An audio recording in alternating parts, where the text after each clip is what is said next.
Welcome YouTube, welcome back my friends. I hope you're all doing well.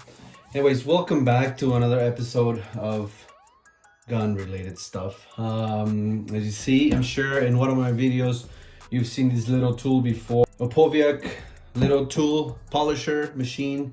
Very cool little tool. Honestly, it's definitely worth its price tag. I think I paid around 60 bucks.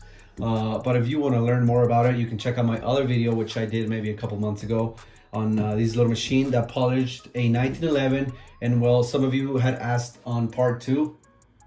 And here it is. We're going to talk about a little bit, I feel like I've mastered this little machine. You know, I probably peaked its performance. And I can tell you right now that if you want to polish some of your firearms, this little thing right here is definitely going to do it.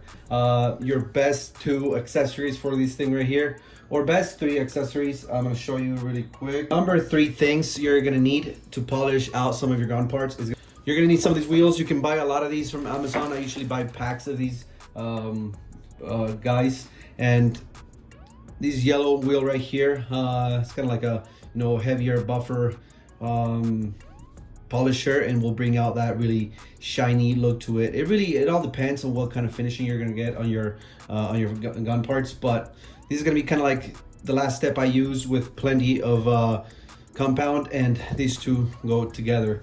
And these wheels, I buy them like this also from Amazon. This is a 3-inch kind of more rough, or maybe I think it's like a 300 grit polishing wheel. And after so much usage, and after abusing it a little bit, they kind of end like this. So but still, you can run these to the ground. So that's it. These 3 guys right here is what's going to do the trick to polish out your gun parts. One of the questions too, someone brought it up: can you do mirror finish into it, or can you do mirror finish with these little tool? You definitely can. It's just, if you're willing to put the time, and if you're just willing to if you are willing to sit down, put the time, put the work, and just continue on doing it. It's going to be a long process, but the results are there. So anyways, enough all these talk. I'm going to show you guys what I did. Both these guns, all the parts came from eBay. You guys already seen these one. These are 38 Super 1911. Everything is genuine Colt except for the frame. I had 2 frames, that I previously purchased in Gun Broker, just the lowers. And because the idea was, to put together, a couple 1911s from eBay parts, and I was gonna try, to find the best deal, and then I was gonna polish them. As you can see, this is the first gun I polished. With all the parts on this particular firearm, they all came with a black coating on it. So there's still some imperfections on this one. I just, I wanted to put together, I wanted to shoot it, I want to see if everything functioned, because like I said, these was all eBay parts, and that's what I wanted to do. But I did polish every single part because, like I said, everything came with a black coating on it. But everything is Colt. So yeah, this was the finish. You can see there are some imperfections.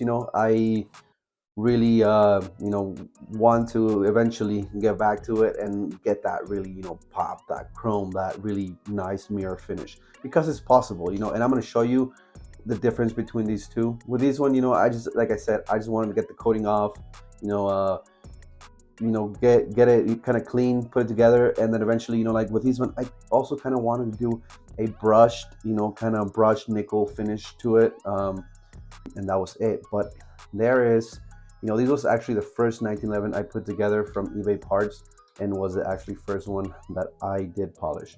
So on that first part of the video, you guys see me polishing, or removing the coating, black anodized, whatever, finish of the gun. And yeah, now it's put together. I've shot it a couple times, and it shoots well.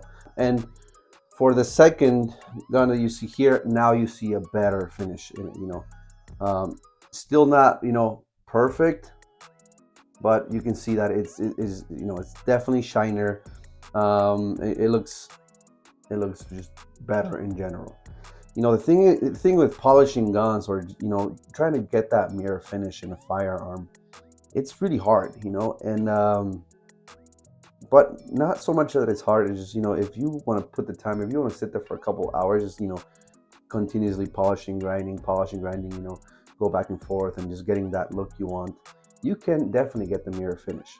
That's if you do it with any tools or if you do it by hand. The thing is, if you're willing to put the time in it, you can get the results. And another reason why I didn't want to, you know, really go with that mirror finish is because, you know, you will constantly get these things dirty. You know, you're gonna have to wear gloves. You're gonna have to like do so much maintenance to keep it clean.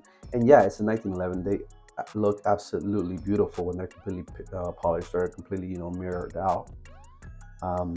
Maybe at some point, one day, I will actually sit down again and you know, redo it or get that really, you know, mirror look into it. But as of now, this is the look. You know, this is the look of